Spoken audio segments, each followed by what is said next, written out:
Olá, bem-vindo a mais um Notícia Jato. Estamos começando nosso programa de segunda-feira, novamente apoiado pela Embraer, que está desde o início do Notícia Jato aqui conosco, sempre patrocinando o programa de segunda-feira. Então, muito obrigado, Embraer, por confiar no nosso projeto.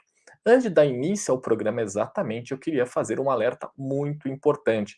O tema principal aí, como você viu, é falar um pouco do que pode acontecer a partir de 2023. Então, é apenas uma análise muito simplificada sobre o futuro do Brasil. Não estamos falando de política partidária, ou seja, não estamos defendendo nem o atual presidente, nem o outro candidato. Até porque a gente nem vai citar nenhum dos dois nomes. Você sabe quem são que estão aí no segundo turno. Então, a ideia é apenas falar de aviação, independente de política partidária. A Aero Magazine tem, por tradição, sempre tratar de políticas de Estado e jamais entrar aí em toda e qualquer discussão da questão política, no sentido realmente de quem deve ou não ser eleito, a questão política partidária e ideológica. Então, de novo, estamos falando apenas de aviação e futuro do Brasil. Então, feito esse alerta, vamos lá bater um papo, que o tema é interessante e chamou bastante atenção. A gente recebeu uma série de comentários perguntando o que nós achamos sobre isso, e ao longo do dia acabei pesquisando um pouco mais, conversando com amigos do setor. Outro ponto importante, este vídeo não entrou na questão aí daqueles lives, entre aspas, está gravado, mas a gente mantém o chat aqui do lado, que é para evitar qualquer discussão aí que possa levar à perda de amizade, porque o clima ainda está bastante agitado no Brasil. Mas, por favor, comente aqui embaixo o que você achou das principais notícias. E lembrando, não tente falar aí de política no sentido partidário, ideológico, vamos falar de Brasil e de aviação de uma maneira muito mais abrangente. Então vamos colocar até essa imagem, que está muito legal, que é a capa. A escolha foi justamente por um VC-99 da Força Aérea Brasileira.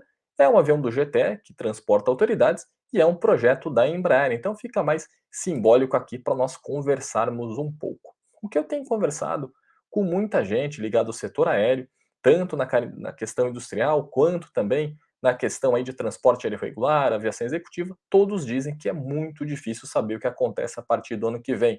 Claro, existe expectativa com um partido, com outro partido, mas via de regra a situação está bem complicada no mundo. Vai depender bastante do andamento agora da situação na Europa. Não sei se você acompanhou a questão do Credit Suisse, acho que é assim que é a pronúncia exata, é um banco de desenvolvimento e financiamento suíço que está numa situação bastante complicada.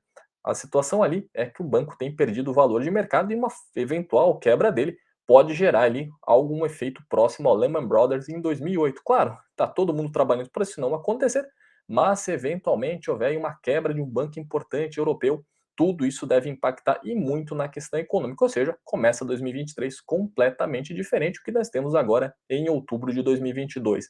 Outro ponto importante também vindo da Europa, depende muito também dessa questão do gás, da questão da inflação e da crise que tem se desenhado lá, especialmente dos países mais ricos, sobretudo a Alemanha. Isso também deve gerar alguns impactos e vão refletir no Brasil com maior ou menor intensidade, dependendo de todo esse amaranhado aí de situações da política internacional. Os Estados Unidos também agora tem eleição para a questão do Senado, do Congresso em termos gerais, também tem os deputados, e isso também impacta bastante no andamento do ano que vem, já que tem a questão da política monetária americana, que vai ser definido a partir de agora com essa nova eleição. Então é muito difícil falar do que vai acontecer com a aviação brasileira, seja a indústria ou seja o transporte aéreo, a partir de janeiro. Então tem que primeiro definir o que vai acontecer nesse finalzinho de ano. Mas fato é que ambos os presidentes, aí quem quer que seja eleito, vai ter aí um bocado de dificuldades e isso vai impactar na indústria aeronáutica brasileira. A economia brasileira tem melhorado, não tem sido aí um cenário tão pessimista quanto foi algum tempo atrás, e isso então pode ajudar um pouco o setor. Então as políticas, principalmente compra de veículos militares, aeronaves, isso tudo já está em andamento, não deve ter nenhum tipo de mudança, talvez aí um acerto na questão orçamentária que tem que ser aprovada pelo Congresso, mas as compras que já estão assinadas devem ser cumpridas agora até o final. Esse ano aí ficou marcado pela questão da redução do pedido do KC-390. Muita gente questionou a FAB se era certo ou se era errado. A Força Aérea justificou que a questão deles agora é priorizar a questão de defesa nacional, deixando um pouco a indústria de lado, e ainda assim também argumentaram que o KC-390 superou todas as expectativas, então não tinha necessidade de 28 aviões. Certo ou errado, essa foi uma estratégia que a Força Aérea Brasileira adotou para tentar controlar seu orçamento e também aí dentro de uma frota consideravelmente grande. 22 aviões da família KC-390 é maior até do que foi a frota de C-130 no auge da operação na FAB. Então, está tudo mais ou menos balanceado, claro, isso impactou consideravelmente nas expectativas da Embraer. Talvez o time que foi feito esse anúncio em novembro do ano passado, na véspera do Dubai Air Show, não tenha sido adequado, isso acabou assustando um pouco alguns potenciais clientes, mas fato que a Embraer também conseguiu ampliar os pedidos do KC-390 esse ano, uma encomenda muito simbólica da Holanda, que coloca de novo o avião dentro do mercado da OTAN. Na verdade, os clientes internacionais são todos membros da OTAN, isso é realmente muito importante. Você pode perguntar mais, se tiver uma mudança de governo, uma continuidade, como é que fica a relação do Brasil com a OTAN e esses países? É como a relação comercial, está se falando aí de venda de ativos e numa participação de presença militar, pouca coisa deve mudar. Até porque, seja o presidente A ou o presidente B, nenhum deles vai realmente aí mudar a questão geopolítica brasileira no curto prazo, mesmo no longo prazo. Como eu disse, depende muito desse cenário europeu que está se desenhando, que pode impactar em todo o mundo. Lembrando também, a China ainda não retomou completamente sua economia, eles estão sofrendo bastante com lockdown, e isso também vai refletir ano que vem. Política monetária americana, então não dá para especular o que acontece a partir de agora. Fato é que a nossa aviação está relativamente muito bem no setor comercial, tem crescido aí acima da média mundial, as empresas têm feito um bom trabalho, a aviação executiva brasileira seguiu a tendência do mundo de um crescimento muito forte e vertiginoso, e isso deve continuar em 2023.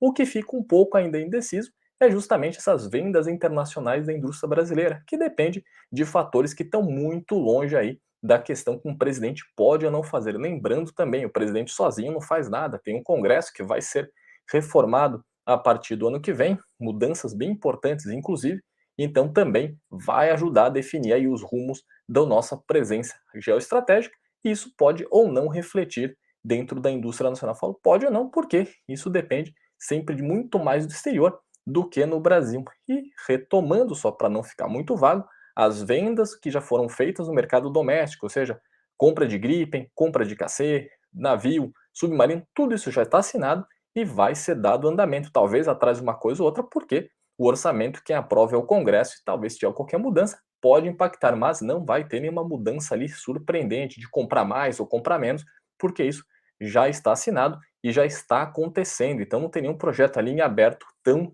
amplo para conseguir ser mudado ou fazer uma super ampliação de pedidos. Isso aqui era um resumo bem rápido que eu queria passar sobre essa questão política aí que acontece a partir de agora. Então, não adianta a gente ficar discutindo se vai ser melhor o presidente A ou B, já que ninguém sabe o que acontece na economia mundial o ano que vem. Então fica muito vago a gente começar a especular nesse momento. Talvez na retrospectiva que a gente faz no finalzinho do ano, a gente consiga até colocar alguns pitacos ali e tentar especular um pouco do que vai acontecer daí nas próximas semanas. Por hora, é o que eu tinha para passar.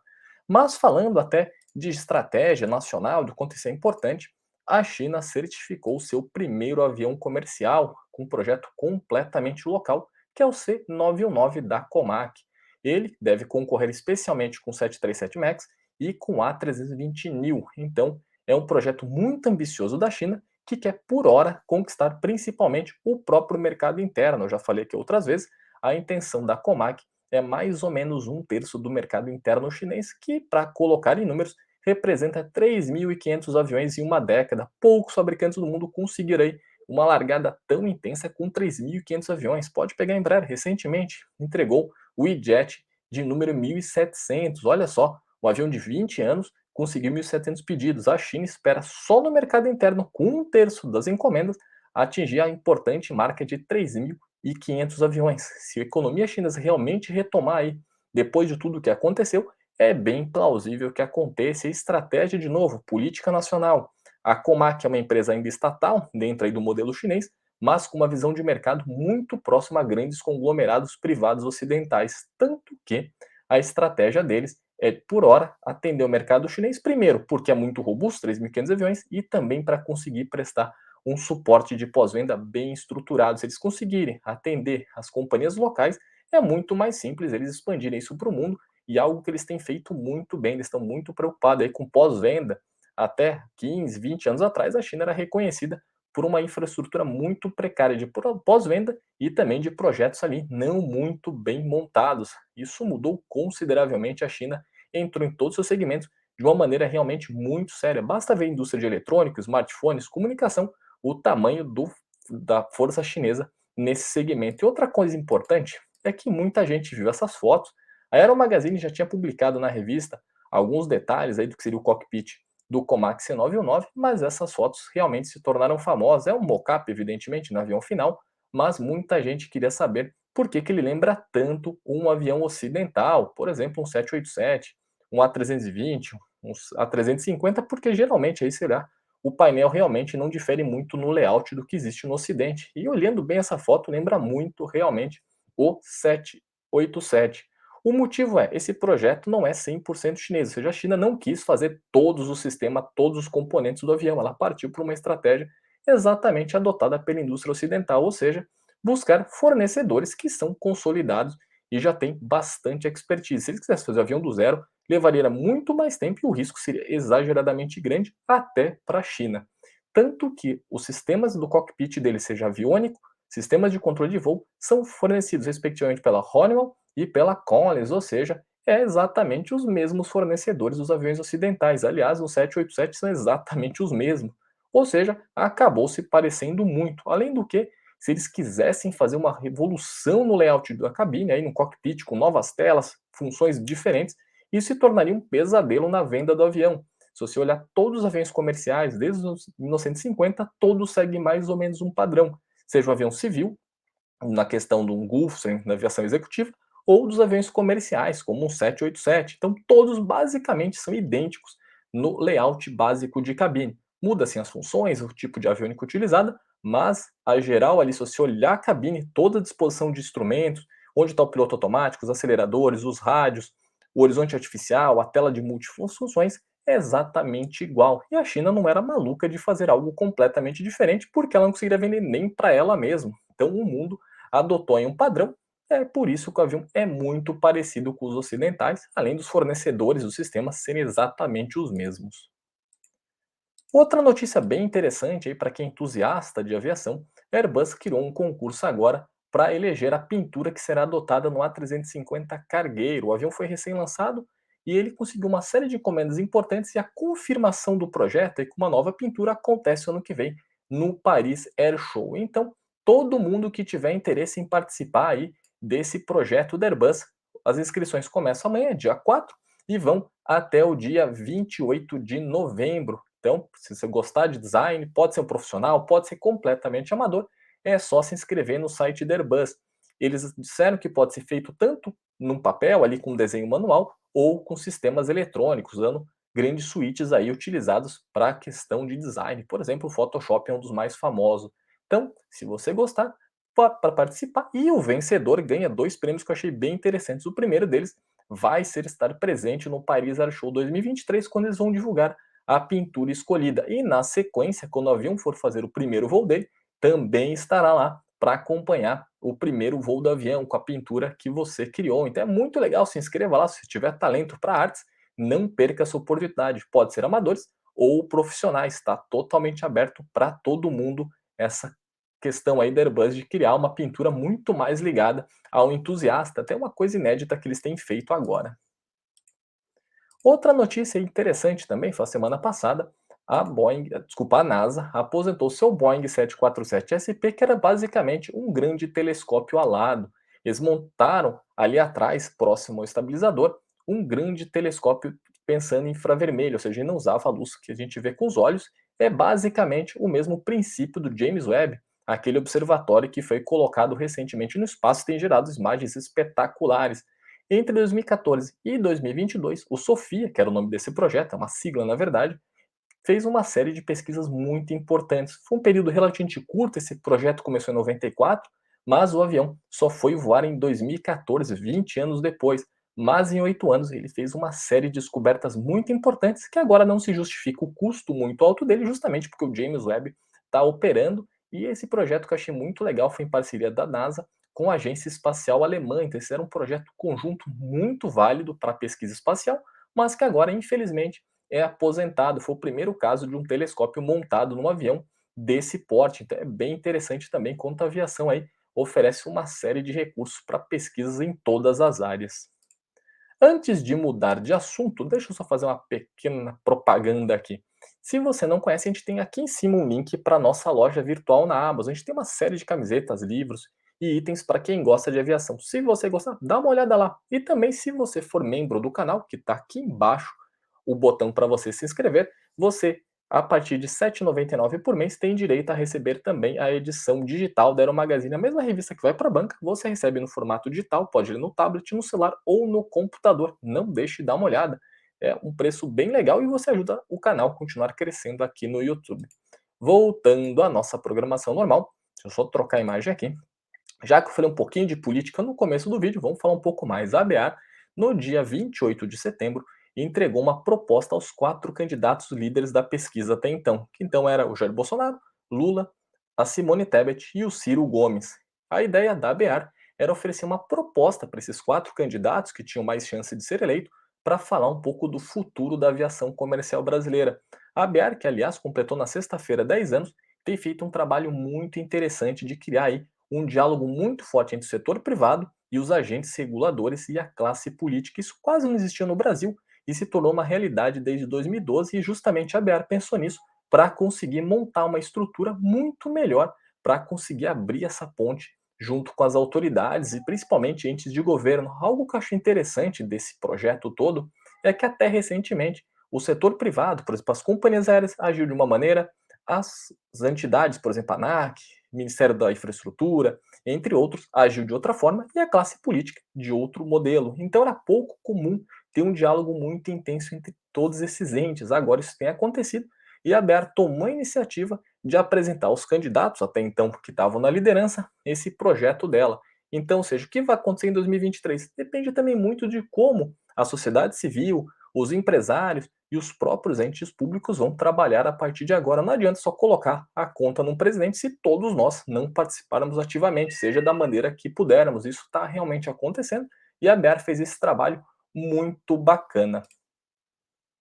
Outra notícia aí que já é não tão positiva, na verdade nem um pouco positiva, é que os C-130 Hércules da versão H da Força Aérea dos Estados Unidos estão paralisados. São mais ou menos 116 aviões que foram colocados no chão porque o cubo da hélice podia estar com problema e podia comprometer a segurança de voo. No passado já tiveram inclusive problemas muito sérios com o motor que levou inclusive um acidente com o C-130 Hércules. São aviões aí bastante antigos, a versão H ela tem mais ou menos uma média de 40 anos, mas são muito importantes dentro da infraestrutura cargueira e logística da Força Aérea dos Estados Unidos. Por hora, eles estão sem voar, vai ser feita uma inspeção muito detalhada no cubo das hélices e os aviões que tiverem problema serão substituídos as peças e os que tiverem normal continuam voando, mas a Força Aérea Americana, a Marinha e os fuzileiros navais, também o Exército, têm tido muito cuidado agora com segurança de voos americanos. Nos últimos 10 anos aí tem colocado a aviação militar em níveis de segurança muito próximos da aviação civil. Você pode dizer, mas como assim? Tinha diferença? Antes tinha, porque a operação militar ela tem muito mais risco do que uma operação civil. Mas as questões aí, tanto de evolução da tecnologia quanto também dos procedimentos de segurança, têm levado os militares a adotar procedimentos cada vez mais severos para garantir a segurança dos seus tripulantes e também dos seus equipamentos, que são bastante caros. Então, por hora, 116 C-130 Hércules vão ficar no chão, todos da versão H. E para a gente encerrar o nosso bate-papo de hoje, já que eu comecei com política, eu vou terminar um pouquinho aqui sem falar de novo de política partidária. O C-17 da Força Aérea dos Estados Unidos transportou 3 ônibus escolares para o Haiti. É um projeto aí que vai doar 10 ônibus para Porto Príncipe, que é a capital do Haiti, pensando em levar as crianças para a escola. O Haiti hoje está entre os países mais miseráveis do mundo.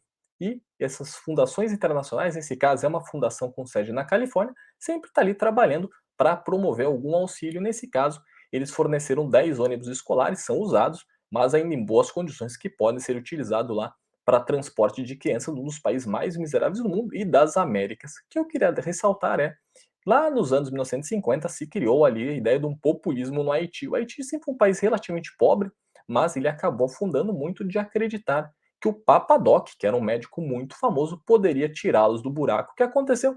Que ao longo de 20 anos o Haiti, além de ser uma ditadura extremamente violenta, viu seus índices de desenvolvimento humano afundarem completamente. Na sequência, o Baby Doc, filho do Papa Doc, assumiu e tornou a tragédia ainda maior.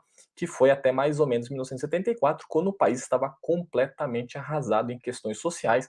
O índice de desenvolvimento humano era baixíssimo, estava entre os menores do mundo. O índice de analfabetismo, desculpa, voltando, o índice de analfabetismo era um dos piores da história, tanto do país quanto da humanidade. Também a expectativa de vida era muito baixa, ou seja, muitos vão aí na questão que o político A ou B vai salvar a sua vida. O Haiti pagou muito caro até hoje, está entre os países mais pobres e com maiores problemas aí sociais no continente americano e que depende muito de doações simples, por exemplo, como ônibus, ou seja, quando for votar, toma muito cuidado para não acreditar apenas em promessas, seja do partido A ou do partido B. Analise aí o conjunto como um todo, se as coisas realmente são o que eles tanto prometem e se eles cumpriram ou não ao longo de todo o mandato que tiver. Nesse caso, no Brasil, ambos já foram presidentes, então vale a pena a gente ficar atento com isso. Espero que você tenha gostado do programa de hoje. Como eu disse, não temos nenhuma intenção aí político-partidária. Pense no Brasil como uma nação que devemos estar todos de braços dados e pensar daqui para frente como resolver todos os nossos problemas, mas, bem ou mal, o Brasil ainda conseguiu manter uma certa paz, mesmo com todos esses debates políticos bastante acalorados. Se você gostou do nosso bate-papo, se inscreva no canal e deixe o seu like. E não esqueça de comentar aqui embaixo o que você achou do programa de hoje. Um forte abraço a todos e até mais. Tchau, tchau.